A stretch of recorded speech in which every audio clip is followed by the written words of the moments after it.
This CBC prank scandal story, whatever, is actually insane. We're going to talk about that in this video. Very popular YouTuber Clinton Jaws released this video. It's an hour long. We're going to take some of the clips from it to explain some of the prank scandal, whatever you want to call it. Clinton is a very popular YouTuber. This is actually his second channel, but we will read this post here on X that'll kind of set the stage a bit for the clips that we'll get from Clinton's video. Plus, we maybe will show a little bit after. But anyway, the CBC prank show deception scandal is getting so much worse.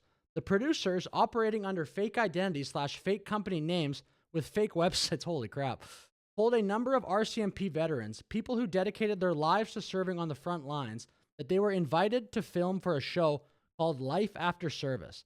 A ceremony to thank them for their service would follow, and they were told dignitaries would be present. This would take place at the CBC Vancouver studio. They were told to come in uniform. When the RCMP vets arrived at the CBC Vancouver studio on March 25 and 26th, the pranksters took their phones away, which they claimed was CBC Vancouver studio policy. The former RCMP officers were also placed in front of an audience of what they were told were about 24 journalists.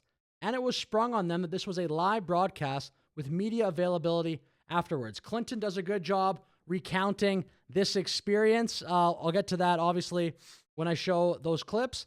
Then the producers switched up the whole session to be not about life after service, but the historical wrongs committed by the RCMP against Indigenous peoples, to berate these vets for being part of the RCMP. I mean, I'll make the point again later in the video. Is that a prank?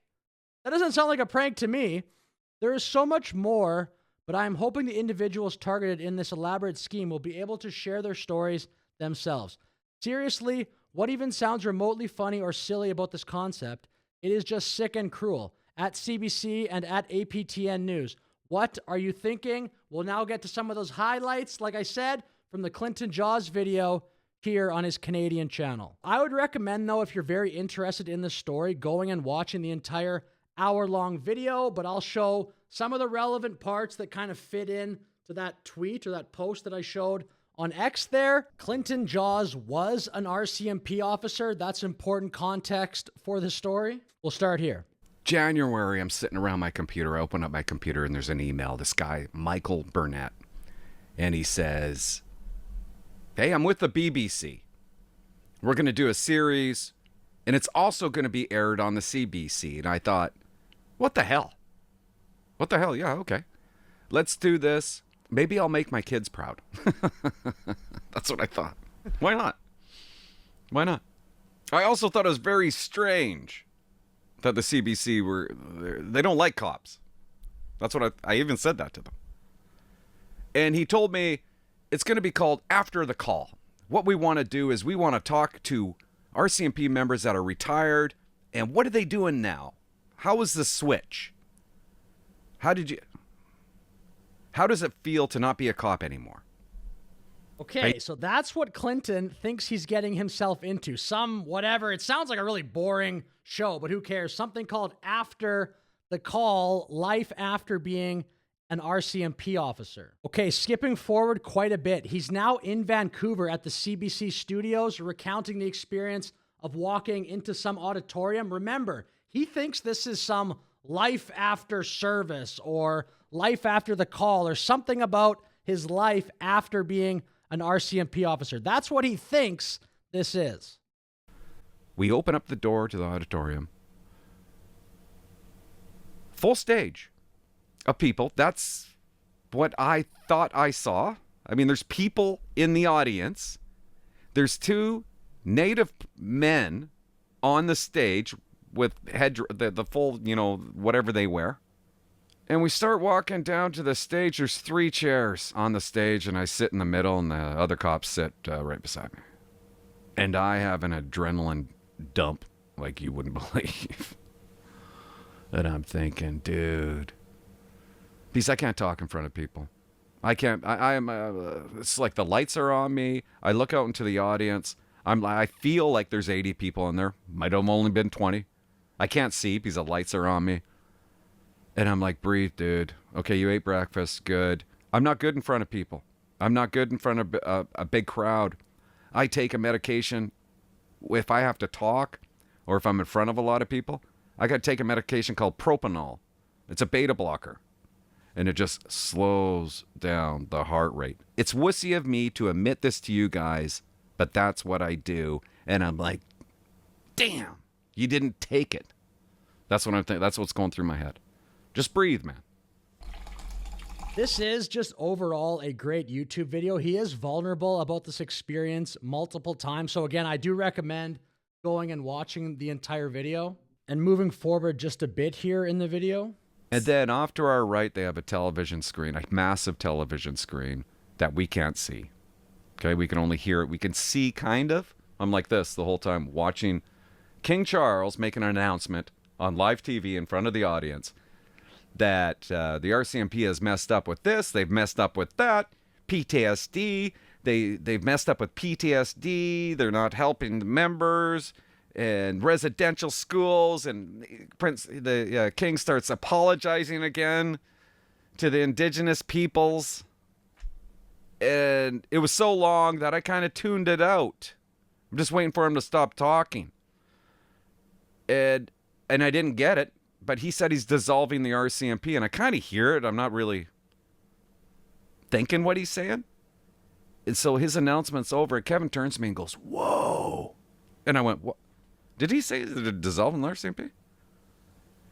I think so. And then the native man gets up and he delivers maybe a 15-minute speech. And he's talking about how it's the best day in the world that the RCMP is being dissolved. And I start looking around. I'm like, how the hell do I get off this stage? It's pure black because I got these lights in my eyes. And I'm like, is it a big step off? Am I going to look like... I can't leave. I can't leave. There's no way out of this. What would be the right-wing equivalent of this demented prank? I actually have an idea of that. I'll share it, though, after. I don't agree with it. And every time he wanted to say something bad about the RCMP, he's talking to the audience, right? And we're sitting over here. He would go like this. And you know what we call you guys? And he says, nucka something. You're the ones that take us away. And I'm like, I remember doing a video about that. That's in reference to the residential schools, though, that take us away thing. I'm pretty sure. As Vice Chief Terry Teague from what'd he have to say? From British Columbia Assembly of First Nations explained to the committee, and I'm quoting, "In my language, we call the RCMP Nilchukun, which interpreted in our language is those who take us away." And now I'm starting to get angry. By the way, they opened this whole thing up with a land acknowledgement, and right away I'm like, oh my God. And then he starts saying how this is the best day in his life, that the RCMP are going to be gone forever, and the audience is clapping. They're loving this. The audience so they just have them up there to humiliate them. Where is the humor in that? I'm going to now get a little bit later in the video, and Clinton will make a final point here for us. It was just like really, I guess they got me, but there was no funny part. It wasn't a prank. And I still don't understand it. I don't get it. And then I start thinking, you've done this, the most fragile mind, some of them are retired police officers. And you've done this to, it's so dangerous, the CBC. And don't tell me the CBC ain't it. It's the CBC studios. I bet you some of those anchors were in the audience. It was the CBC. They messed with minds that you shouldn't be messing with, that can't take it. It's wrong. It is actually wrong. Okay, final clip I'll show for this video, then I'll make one final point once it's done. But this clip here, academic says CBC-funded prank show targeted her over residential school views. It sounds like the prank in this clip is a little different than the one that was explained by Clinton Jaws, but I do think this is a good video to show. This video, by the way, is from CBC News, The National. Let's take a look. What's this about? Tell me what this is about. Who are you? Former university professor Frances Widdowson took this live stream. She says she was targeted for her views on Canada's residential schools by a satirical prank show funded in part by CBC Entertainment, an arm of the public broadcaster. For the CBC to participate in that, I think is disgraceful. Widdowson says she was first approached in March and asked to be part of a docuseries. It just seemed like a wonderful opportunity to go into many of the concerns that I have about the academic settings these days. Widdowson's been vocal about her questioning of suspected unmarked graves found at a residential school in Kamloops, BC, and was fired in 2021 from Mount Royal University. She says after about half an hour, 2 men walked in and dumped a whole bunch of children's shoes on the coffee table in front of me. Others That's a prank?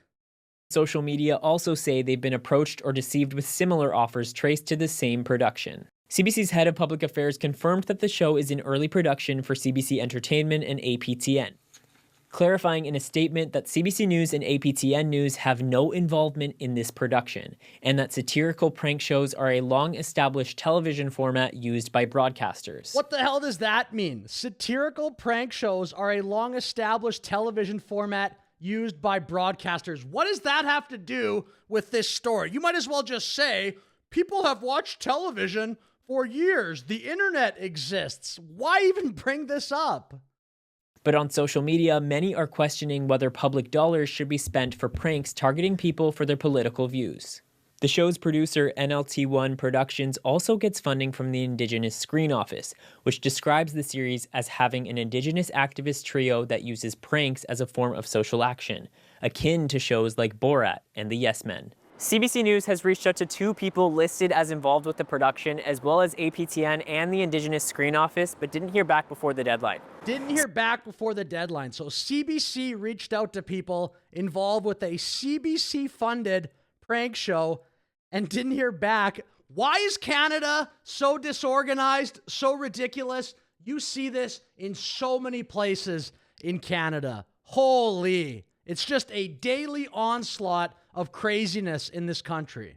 CBC's head of public affairs added that the show is still in production and it's premature to comment on it. Griffin Yeager, CBC News, Toronto. Premature to comment on it for who? What does that mean? Anyway, I will make my final point here now about the Clinton Jaws video. Okay, final point. When Clinton Jaws was explaining his experience of getting up on stage there, being surprised, they're saying, oh, we have this bad word for RCMP officers. The RCMP may be dissolved. That just humiliating experience that Clinton Jaws was explaining. What would be the right-wing version of that if some right-wing group went all deranged? I think a decent analogy would be some super pro-life group gets a bunch of women that had abortions and then shows them like AI images of what, oh, this could have been your family if you didn't have that abortion 10 years ago, and then called that a prank. I mean, there's probably other right-wing equivalents you can think of, but if some group did that, it's not a prank. How is that a prank? I actually think that's a decent analogy for what happened here. How is getting a bunch of RCMP officers who served the community, helped the country, get them on stage and try to embarrass them? That's not a prank. It's so deranged. It's so sad. Everybody, left, center, or right in Canada, should be outraged by this story because it's fucking bullshit, okay? With that said, I'll finish my video. Thanks for watching. Please like, please subscribe. I recommend going and checking out that Clinton Jaws video. Have a good day.